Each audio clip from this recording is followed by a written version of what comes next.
నమస్తే శ్రీమాత్రే నమః శ్రీ కృష్ణాయ నమః. హిట్ టీవీ భక్తి ప్రేక్షకులకు స్వాగతం సుస్వాగతం.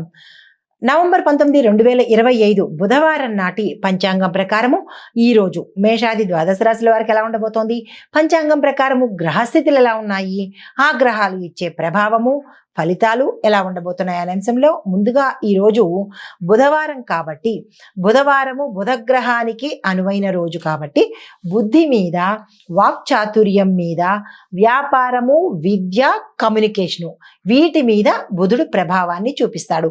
అయితే ఈ ప్రభావము 12 రాశుల వారికి ఒక్కొక్కరికి ఒక్కొక్కలాంటి ప్రభావము, కొంతమందికి మంచి ప్రభావము, కొంతమందికి చెడు ప్రభావము కడిగేటట్టుగా కనబడుతోంది. అయితే ఇలాగా ఏ అంశంలో ఉండబోతోంది అనేది చూసుకుంటూ ముందుగా గ్రహస్థితులు చూద్దాము. చంద్రుడు ఈరోజు మిథునం నుంచి కర్కాటకంలోకి మారుతున్నాడు. బుధుడు, సూర్యుడు ఇద్దరు వృశ్చికంలో సంచారం చేస్తూ సన్నిహితంగా దూరంగా కాకుండా ఇద్దరు ఒకే అంశంలో ఒకే రేఖలో ప్రయాణం చేస్తున్నారు. కుజుడు మకరంలో ఉచ్చస్థితిలో ఉన్నాడు. గురుడు మిథునంలోను, శని భగవానుడు కుంభంలో స్వగ్రహంగా ఉన్నాడు. శుక్రుడు కన్యలోను, రాహు మీనంలోను, కేతువు కూడా కన్యలోనే, అంటే శుక్రుడు కేతు ఇద్దరు కలిసి కన్యలో సంచారం చేస్తున్నారు. ఈ గ్రహస్థితులు దేని మీద ఆధారపడుతూ ఉంటాయంటే కనుక మానసిక స్పష్టత, భావోద్వేగాలను నియంత్రించాలి అనేది సూచనగా ఇస్తున్నారు.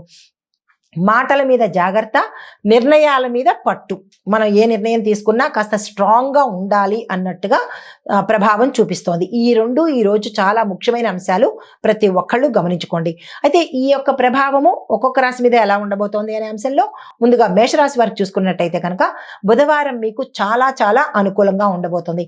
ఏ పని చేయాలనుకున్నా, ఏ రంగంలో ఉన్న వాళ్ళైనా ఈ రోజు మొదలుపెట్టే ప్రయత్నం చేసుకోండి. వ్యాపార రంగంలో ఉన్న వాళ్ళకి లాభాలు వస్తాయి, పెట్టుబడులకు అనుకూలంగా కనబడుతోంది. ఉన్నతాధికారుల యొక్క ప్రశంస కనబడుతోంది. మాటల్లో చతురత ఉంటుంది.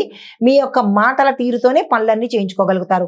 చిన్న చిన్న తప్పులు వస్తాయి, అవి పెద్ద దానికి దారి తీయకుండా చూసుకోండి.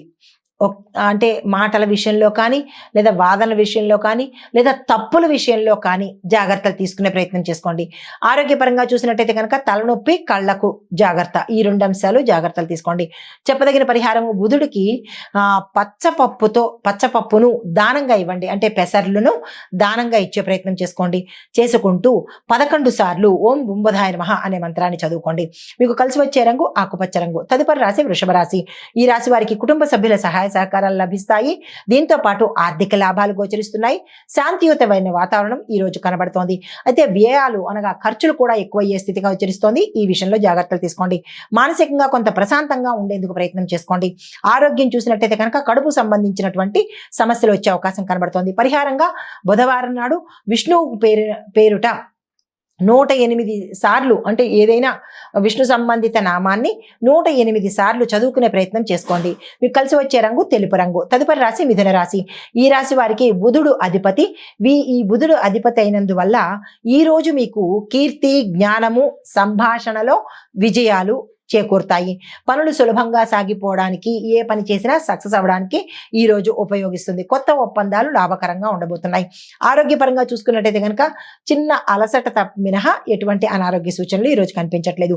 పరిహారంగా పచ్చ నూలు ధరించండి, అనగా ఆకుపచ్చ రంగు వస్త్రాలను ధరించే ప్రయత్నం చేసుకోవడంతో పాటు విష్ణు సహస్రనామ పారాయణ కానీ, లేదా విష్ణు సంబంధిత నామాన్ని కానీ 108 సార్లు చదువుకునే ప్రయత్నం చేసుకోండి.